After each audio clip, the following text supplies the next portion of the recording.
Hello, friend, and welcome to Read Through the Word. Today is May 5th, and our lesson today is called Unexpected Loyalty. Have you ever been in a situation in life where you were counting on certain people or expecting certain people who you'd been close to be there for you during a difficult time? And some of those people, we're talking about like your people, right? Like these are my people.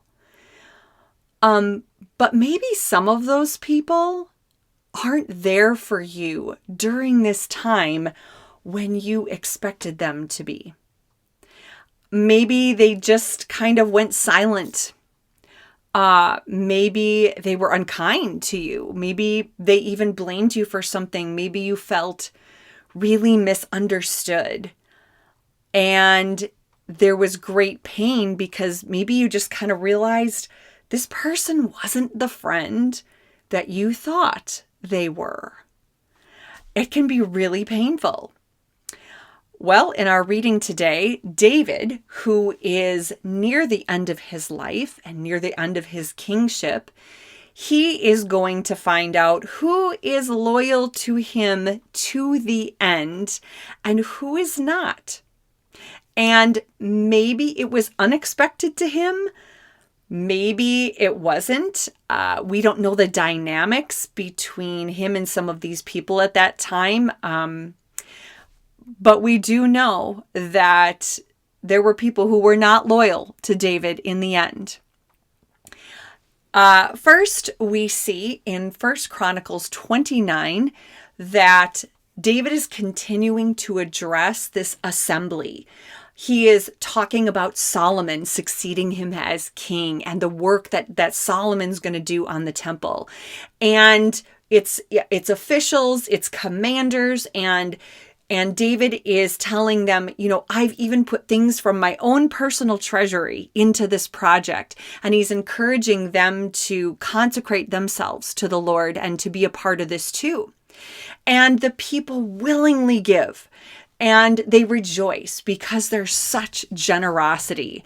And it's this great moment of people understanding Solomon will be the next king. He will be the one to build the temple. God's covenant to David that he will have, his successors on the throne, is going to come to pass. And it's a good moment, right?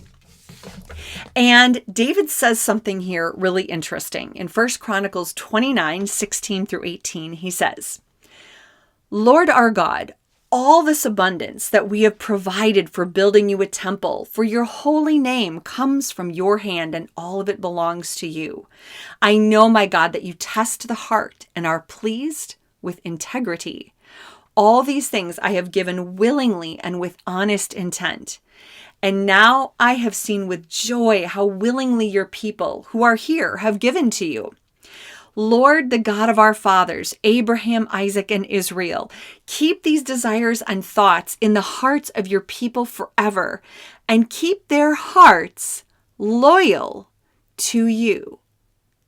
And after he said this, they all bowed down to him as king. And you can bet that all of his commanders were there.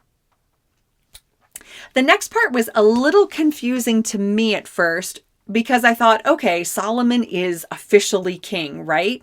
But something seems to have gone haywire in the handoff from David to Solomon, because as David is older and clearly not able to rule well or make decisions, Adoniah, one of his sons, declares himself king.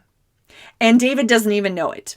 And so Bathsheba and Nathan come to David and they're like, you need to do something about this. If you want Solomon to reign as king, you are going to have to do something to make sure that he is truly anointed king.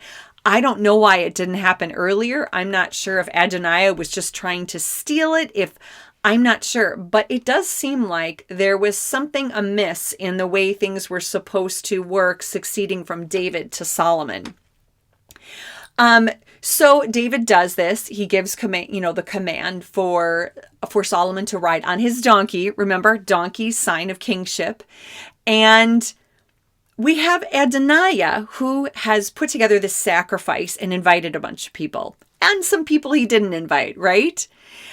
And some of the people he invited that came, it said, were men of Judah who were royal officials.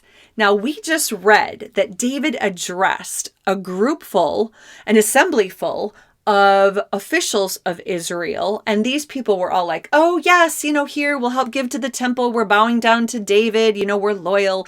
Were some of these officials that were there, were they also now with Adoniah? I don't know. But it's probably a good bet that some of them could have been, right? And the king's other sons were there. Remember, Adoniah is older than Solomon, so maybe the other brothers thought birth order mattered here and that Solomon shouldn't be chosen over Adoniah. And the two other people that surprised me, Joab, his commander, and Abiathar, his priest. That surprised me. These two men served David for years, and they were no doubt at this ceremony where David said clearly, Solomon will be king, right? They were no doubt at this assembly. And yet they completely did a 180 and they betrayed David. So now Joab has this scheme with Adoniah to help Adoniah be king. And I looked at the list of those who remained loyal to David. Zadok the priest, Benaiah son of Jehoiada, I hope I said that right, Nathan the prophet, so those were some of them. But the other group was David's special guard. And I was like, okay, well, that's good that his bodyguards are loyal, but who are these people? So it is actually likely that these bodyguards for David were Philistine mercenaries. They were foreign mercenaries of Philistine descent. And they were loyal to David when David fled with his household from Absalom.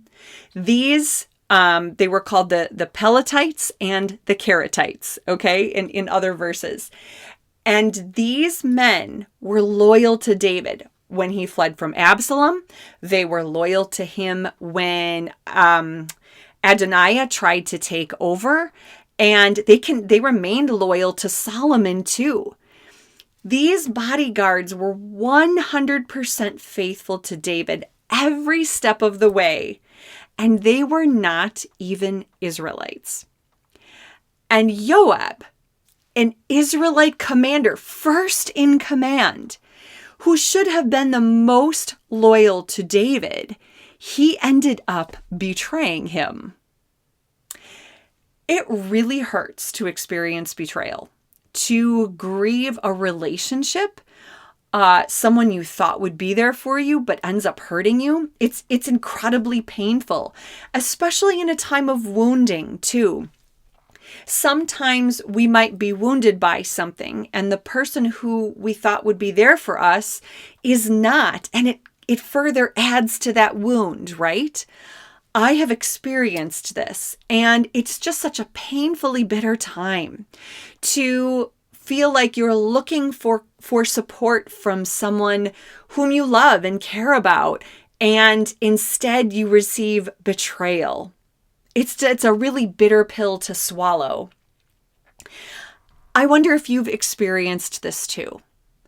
If you've experienced the feeling where someone you thought who would be there for you wasn't, or someone you thought would be there for you ended up not being a true friend at all. One of the things in my experience that I found, and I don't know if you've experienced this too, is that during this time, I found that the friends who were loyal to me became even closer friends. Our relationship and our friendship was just so much deeper because they really stuck with me through a difficult time. The other thing that I found is that God was so faithful in bringing unexpected new people into my life. I think sometimes when we go through trials and troubles, God can shift our tribe a little bit. And it hurts. And it's hard. And we don't need to dismiss that or minimize that by saying, oh, well, but I found a new friend or, whatever. It hurts. And that is valid. But trust that God can take that moment and he can bring people in your life that you never would have expected. And it becomes a beautiful, sweet friendship between the two of you. I love how God is faithful to continue to bring people in our life at difficult times. And we can trust that God will bring the right people into our lives at the right time, even in the time of great pain and betrayal. God is so good. I'm so thankful for his faithfulness. And I just hope that you are able to experience that too, and to trust that no matter what's going on around you, God has people who are ready to love you and care about you.